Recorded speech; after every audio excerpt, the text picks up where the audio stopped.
Hello friends and welcome back to our channel. इस video को like करें, ज़्यादा से ज़्यादा शेयर करें और चैनल को सब्सक्राइब करें। Thank you. हेलो गाइस, आज का हमारा टॉपिक है परमाणु की संरचना। ठीक है ना। परमाणु संरचना क्या क्या होता है, structure of atom. Number first point है कैथोड की किरणें। कैथोड की किरणें को हम क्या बोलते हैं? इलेक्ट्रॉन की खोज। तो इलेक्ट्रॉन की खोज किसने की? इलेक्ट्रॉन की खोज जे थॉमसन 1897 ईस्वी में की थी। कब की थी? 1897 ईस्वी में। क्वेश्चन पूछा जाता है इलेक्ट्रॉन की खोज किसने की और कब की। ठीक है ना। तो इम्पोर्टेंट पॉइंट है, इलेक्ट्रॉन की खोज जे थॉमसन ने 1897 में की थी। ठीक है ना। दूसरा देखो यहाँ पे कैथोड किरणों के गुण। अब इसके क्या क्या प्रॉपर्टी है वो उसके बारे में जानेंगे। ठीक है ना। फर्स्ट पॉइंट है हमारा, कैथोड किरणें सीधी रेखा में चलती है। क्या करती है कैथोड किरणें? क्या सीधी रेखा में चलती है। ठीक है ना। अब वो इधर जाए चाहे इधर, मतलब उसका जो गंतव्य है वो नेगेटिव से पॉजिटिव की ओर जाना। मैंने यहाँ पे लिखा हुआ है माइनस से प्लस की ओर। ठीक है ना।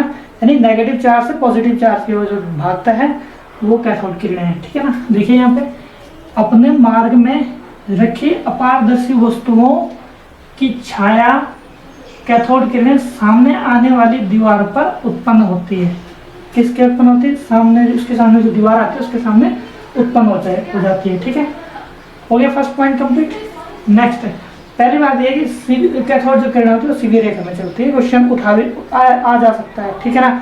और अन्य जो किरणें हैं, धन किरणें, वो भी सीधी रेखा में जा सकती है, लेकिन बट उनमें एक डिफरेंट है, वो एक दूसरे के अपोजिट होती है। सीधी तो चलती है लेकिन एक दूसरे के अपोजिट, एक नेगेटिव से पॉजिटिव की ओर जाती है, एक पॉजिटिव से नेगेटिव की ओर आती है। ठीक है ना। तो चलिए नेक्स्ट यहाँ पे आप समझते हैं इसको।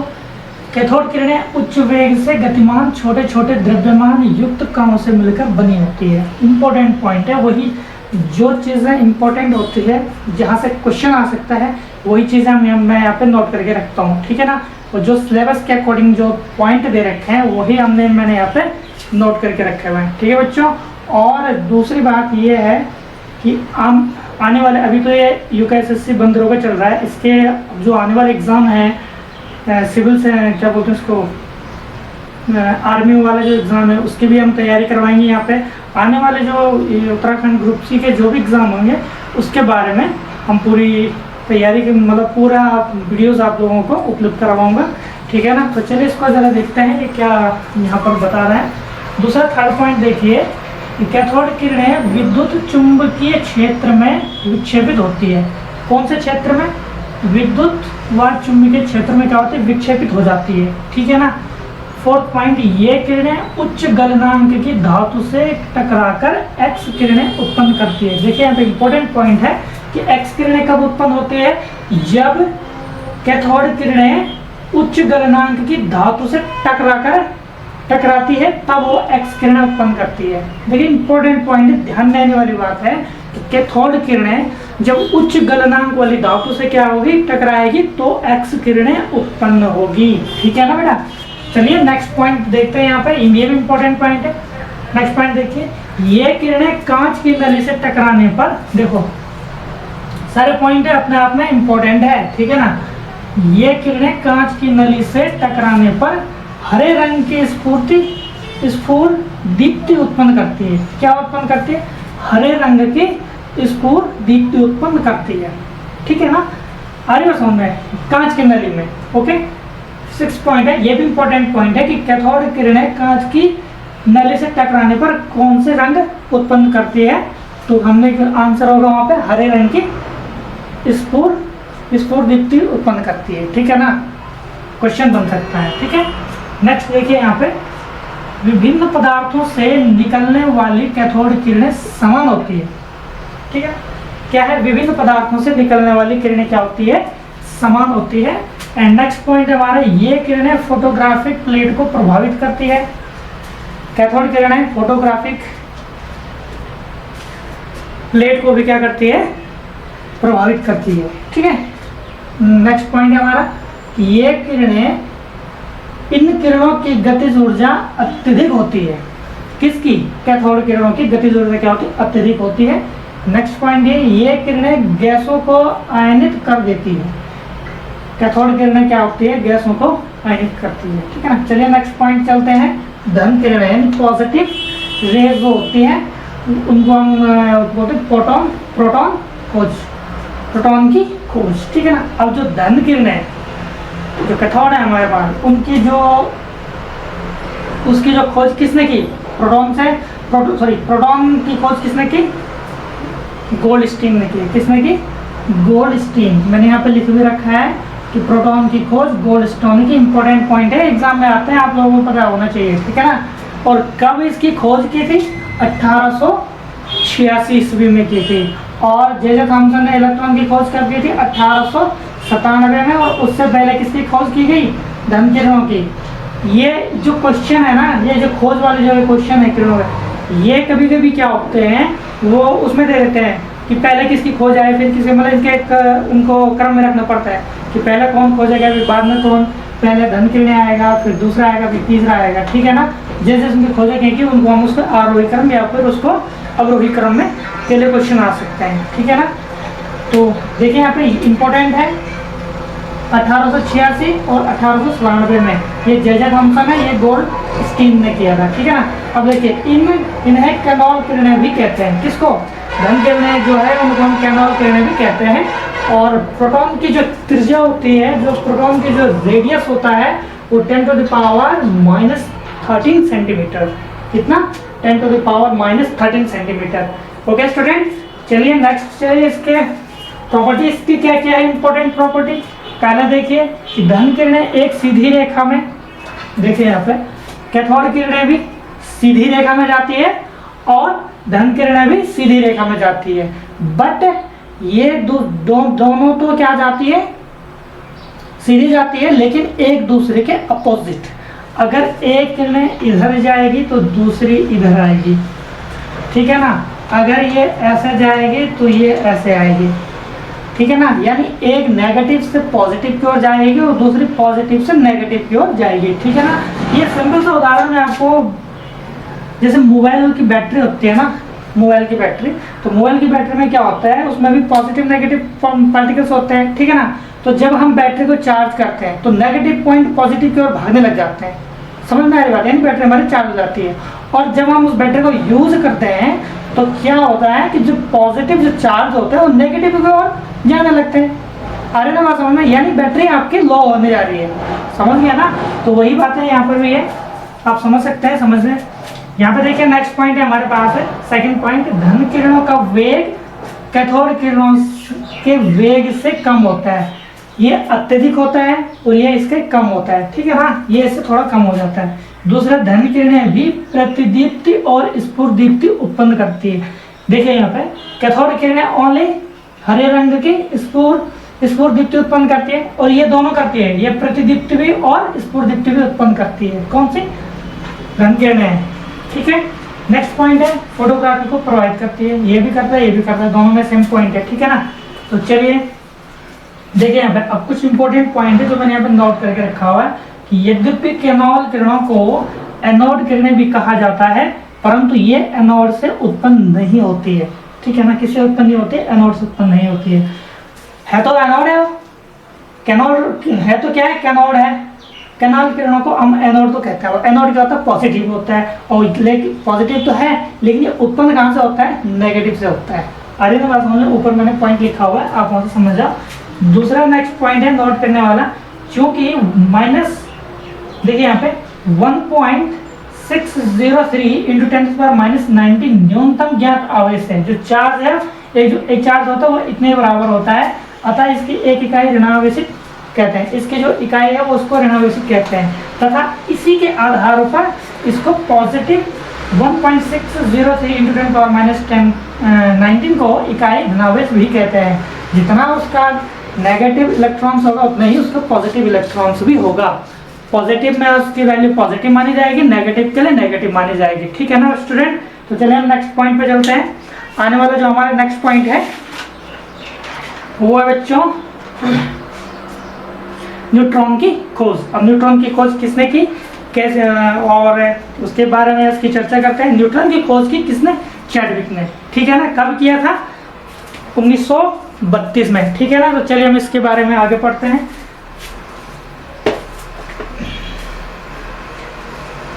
आने वाला जो टॉपिक है वो है इलेक्ट्रॉन हो गया, प्रोटॉन हो गया, और रह गया लास्ट में हमारा न्यूट्रॉन। देखिए स्टूडेंट, न्यूट्रॉन की खोज किसने की? चैडविक ने। कब की? 1932 ईस्वी में, ठीक है ना।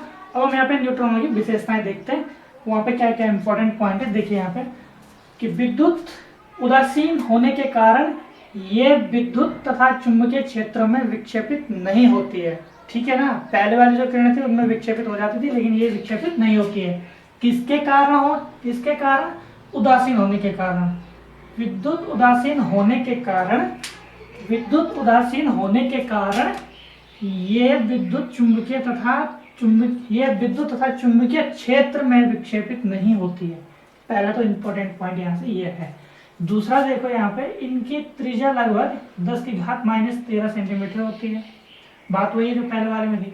दूसरा, विद्युत उदासीन होने के कारण इनके इलेक्ट्रॉन का मान शून्य होता है। इसका जो E.n में लिखा हुआ है, इसका मान क्या होता है? यहाँ पे शून्य होता है। दूसरा यहाँ पे देखिए इनका द्रव्यमान 1.6750 × 10⁻24 ग्राम, या इसको हम क्या लिख सकते हैं? 1.00867 AMU एटॉमिक मास यूनिट होता है, ठीक है ना। अब आता है यहाँ पे इंपॉर्टेंट पॉइंट है समस्थानिक। वेरी इंपॉर्टेंट पॉइंट है, UPSSC बंदर होगा में, ठीक है ना। सिलेबस में ऑलरेडी पहले इसके बारे में जिक्र कर रखा है। तो समस्थानिक, आइसोटॉप्स से बहुत सारे क्वेश्चन आ सकते हैं। आइसोटॉप्स, आइसोबार एंड आइसोटोन, ठीक है ना। ये जो तीनों है यहाँ से क्वेश्चन काफी आ सकते हैं। जैसे देखिए पहले इसकी डेफिनेशंस क्या है, डेफिनेशंस में क्या डिफरेंट है वो हम यहाँ पे देखते हैं, ठीक है ना।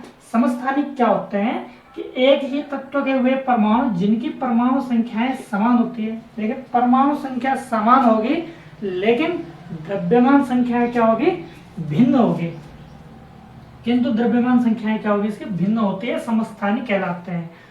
एक ही तत्व तो एक ही है, एक ही तत्व के हुए परमाणु जिनकी परमाणु संख्याएं समान किंतु द्रव्यमान संख्याएं भिन्न होती है। आ रही ना बात समझ में? तो ये यहाँ पर क्या था? समस्थानिक था, ठीक है बेटा।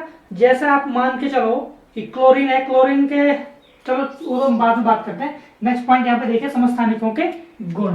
समस्थानिकों के गुण क्या क्या होते हैं यहाँ पे देखिए। पहले समस्थानिकों में इलेक्ट्रॉनों तथा प्रोटॉनों की संख्याएं समान होती है। समस्थानिक का पहला जो गुण है, पहला गुण धर्म, तो आप पहले वाले जो डेफिनेशन लिखी हुई है वही मान लो, ठीक है ना। कि एक ही परमाणु के परमाणु संख्या समान होती है, लेकिन द्रव्यमान संख्या उनकी अलग अलग होती है, ठीक है ना। दूसरा पॉइंट यहाँ पे समस्थानिकों में इलेक्ट्रॉन तथा प्रोटॉनों की संख्याएं क्या होती है? समान होती है, लेकिन न्यूट्रॉनों की संख्या वहां पे क्या होती है? भिन्न होती है। समझ में आ रही है बात? Very important point. Next point देखिए यहाँ पे, हाइड्रोजन एकमात्र एक ऐसा समस्थानिक है जिसके सभी समस्थानिकों का मान अलग अलग होता है। देखिए वेरी इंपॉर्टेंट पॉइंट है, और नोट करने वाली बात है कि जो समस्थानिक, जो हाइड्रोजन एकमात्र एक ऐसा समस्थानिक है जिसके सभी समस्थानिकों का मान क्या होता है? अलग अलग होता है, ठीक है ना। कैसे देखे गए यहाँ पे? जैसे हाइड्रियम में क्या है? 1H1, समझ रहे हो ना। हाइड्रियम सिंगल है ना वहां पे। दूसरा ड्यूटेरियम यानी डबल, कैसे? 1H2, समझ रहे हो ना। दूसरा ट्राइटियम यानी H कितना है? हाइड्रोजन एक है लेकिन कितने? 3 है, यानी 1H3। इंपॉर्टेंट पॉइंट है, इनमें डिफरेंट भी पूछा जा सकता है, क्वेश्चन यहाँ से भी उठाया जा सकता है, ठीक है ना। अब आप यहाँ पे इसके उपयोग, समस्थानिकों का उपयोग कहाँ कहाँ होता है, कौन कौन सी बीमारियों के लिए होता है, कौन से ईंधन बनाने के लिए होता है, ठीक है ना। वो कौन कौन से तत्व हैं जिस चीज के लिए यूज होते हैं, ठीक है ना। जैसे देखो पहले आयोडीन है। आयोडीन क्या होता है? आयोडीन के समस्थानिकों का उपयोग घेंगा रोग के बारे में सब जानते हैं ना। समस्थानिक में घेंगा रोग के उपचार में होता है। अब यहाँ पे क्वेश्चन क्या आएगा? घेंगा उपचार के लिए कौन से एलिमेंट का जो कौन से तत्वों का उपयोग किया जाता है, ठीक है ना, कौन से तत्वों के समस्थानिकों का उपयोग, तो उसका आयोडीन। आयोडीन के उपचार, आयोडीन के समस्थानिकों का उपयोग हम घेंगा रोग में करते हैं, ठीक है ना।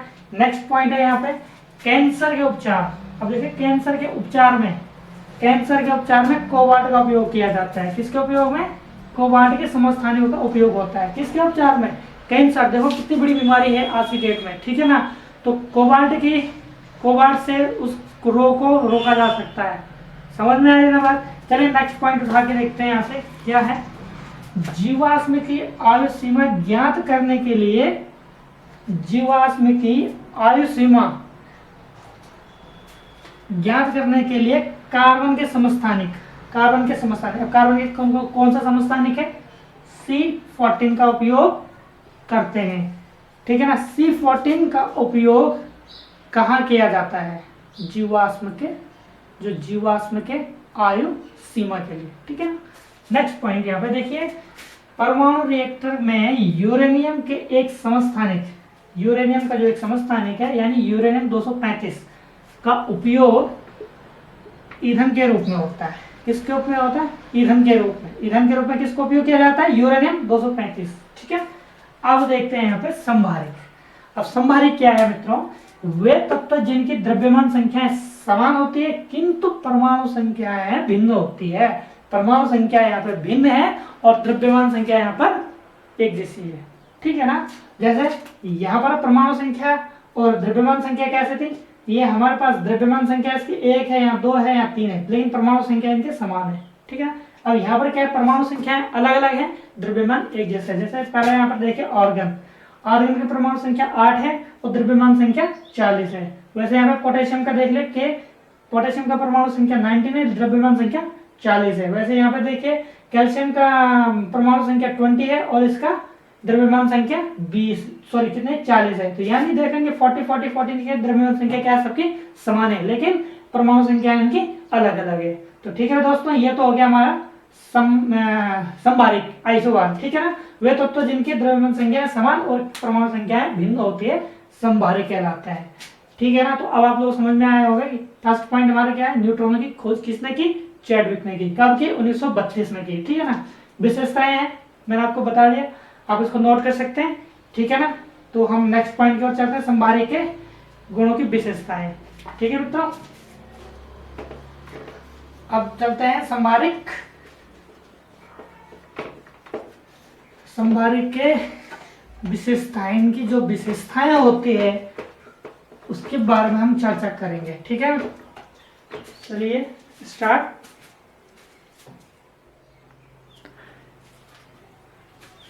देखिए दोस्तों, हमारे पास जो पॉइंट है संभारिकों के गुण। अब संभारिक के गुण क्या होते हैं, देखिए यहाँ पे फर्स्ट पॉइंट है, संभारिकों के परमाणु क्रमांक भिन्न भिन्न होने के कारण उनके रासायनिक गुण क्या होते हैं, भिन्न होते हैं, ठीक है ना। डेफिनेशन मैंने आपको उसकी बता दी, ठीक है ना। इंपॉर्टेंट क्या है, संभारिकों के परमाणु क्रमांक भिन्न होते हैं। परमाणु क्रमांक क्या होते हैं, उसके भिन्न होते हैं।